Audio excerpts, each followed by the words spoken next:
Hello मेरे प्यारे बच्चों, कैसे हैं आप सब। तो आज के इस वीडियो में हम रिमझिम भाग 3 के पाठ हमसे सब कहते का पठन करेंगे और भावार्थ भी सीखेंगे। तो चलो बच्चों, वीडियो को स्टार्ट करते हैं। ठीक है बच्चों, तो चलो स्टार्ट करते हैं।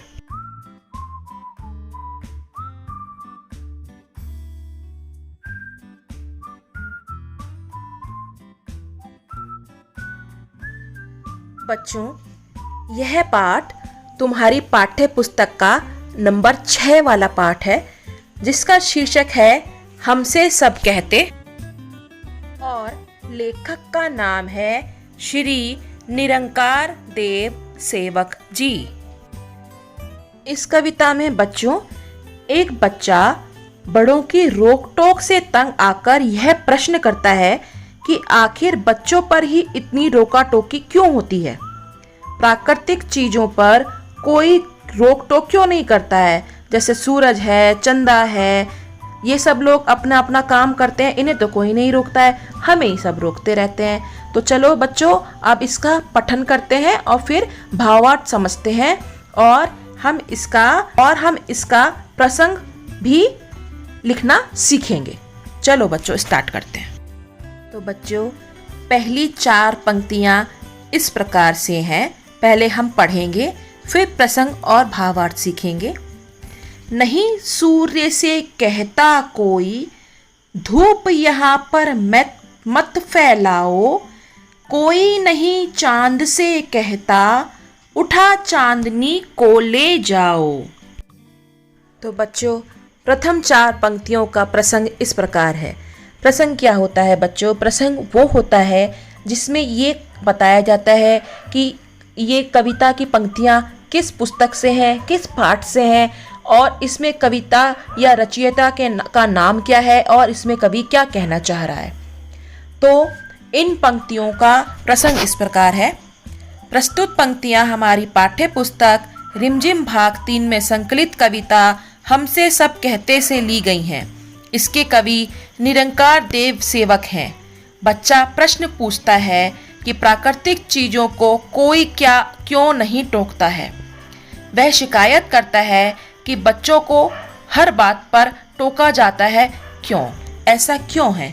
तो चलिए बच्चों, अब हम इसका भावार्थ सीखते हैं, पहले बच्चे के शब्दों में और फिर मैं आपको अपने शब्दों में इसका भावार्थ समझाती हूँ।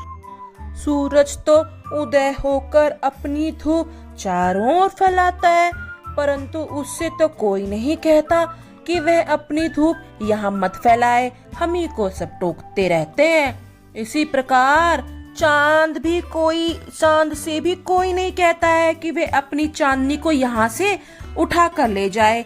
हम सब बच्चों को ही रोकते टोकते हैं, पता नहीं क्यों, मैं तो परेशान हो गया। तो बच्चों, व्याख्या इस प्रकार है। बच्चा प्रश्न करता है कि सूर्य उदय होकर अपनी धूप चारों ओर फैलाता है, परंतु उससे कोई यह नहीं कहता कि वह अपनी धूप यहाँ ना फैलाए। इसी प्रकार चांद से भी कोई नहीं कहता कि वह अपनी चांदनी को यहाँ से लेकर उठा कर ले जाए। सब हम बच्चों को ही रोकते टोकते रहते हैं, पता नहीं क्यों, मैं तो परेशान हो चुका हूँ इस बात से। यह प्रश्न वो पूछता है, बच्चा पूछता है कि सूरज तो क्या होता है, उदय होता है, धूप चारों तरफ फैलाता है, कोई नहीं कहता उसे कि हटा ले धूप। चांद से भी कोई नहीं कहता अपनी चांदनी हटा ले, हमसे ही सब कहते हैं। दूसरी 4 पंक्तियां इस प्रकार हैं बच्चों। कोई नहीं हवा से कहता, खबरदार जो अंदर आई। बादल से कहता कब कोई, क्यों जलधार यहाँ बरसाई। अब इसका बच्चों हम प्रसंग देखते हैं कि प्रसंग, इन 4 पंक्तियों का प्रसंग क्या है। प्रस्तुत पंक्तियां हमारी पाठ्य पुस्तक रिमझिम भाग 3 में से संकलित हमसे सब कहते से ली गई हैं। इसके कवि निरंकार देव सेवक जी हैं।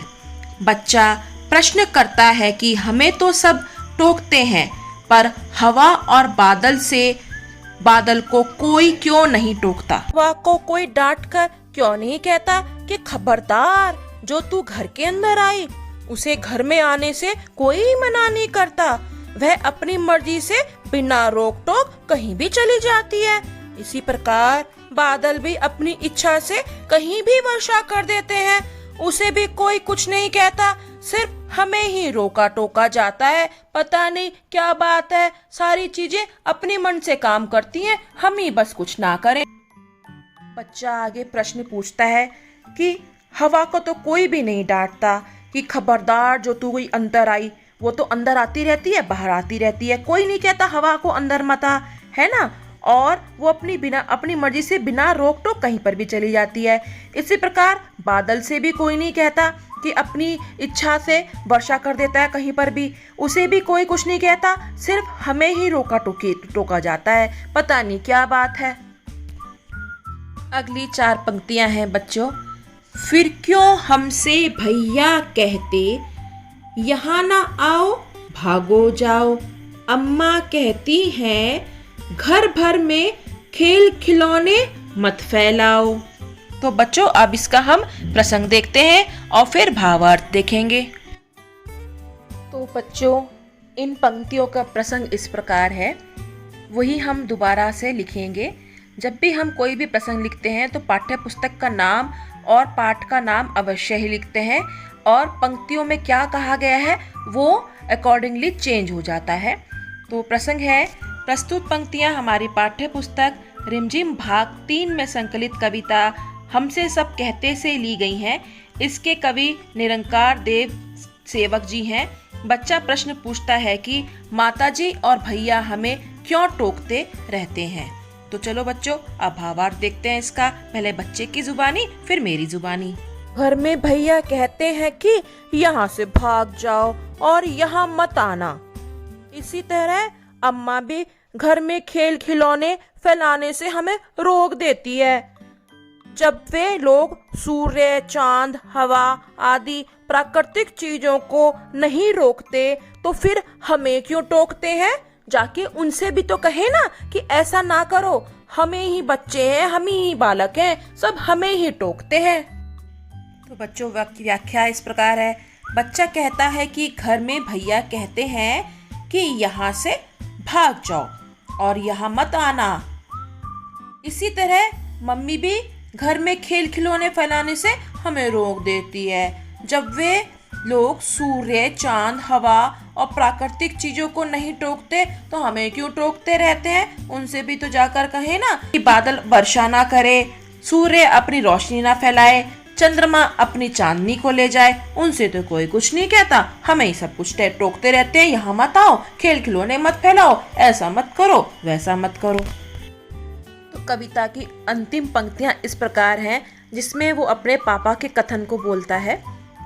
पापा कहते बाहर खेलो, खबरदार जो अंदर आए, हम पर ही सबका बस चलता, जो चाहे वह डांट बताए। निरंकार देव सेवक। तो पहले बच्चों प्रसंग देखते हैं और फिर हम इसका भावार्थ करेंगे। तो चलो बच्चों प्रसंग देखते हैं, इसका प्रसंग क्या है। तो इन पंक्तियों का प्रसंग है बच्चों, प्रस्तुत पंक्तियां हमारी पाठ्य पुस्तक रिमझिम भाग 3 में संकलित हमसे सब कहते से ली गई हैं। इसके कवि श्री निरंकार देव सेवक जी हैं। बच्चा प्रश्न करता है कि पिताजी हमें अंदर आने से क्यों रोकते हैं, और आगे वो क्या कहता है हम इसको अभी व्याख्या में देखते हैं। जब हम घर में खेलते हैं पापा कहते हैं कि घर में नहीं बाहर जाकर खेलो।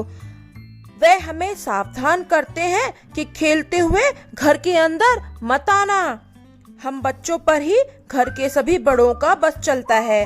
आखिर सब बड़े हमें क्यों डांटते फटकारते रहते हैं। हम तो परेशान हो गए, हम भी तो नन्हे से बालक हैं, हमारा भी तो मन कुछ कुछ करने का करता है। तो बच्चों इसकी व्याख्या इस प्रकार है कि बच्चा कहता है कि जब हम घर के अंदर खेलते हैं तो पापा जी कहते हैं कि घर में नहीं खेलो और बाहर जाके खेलो।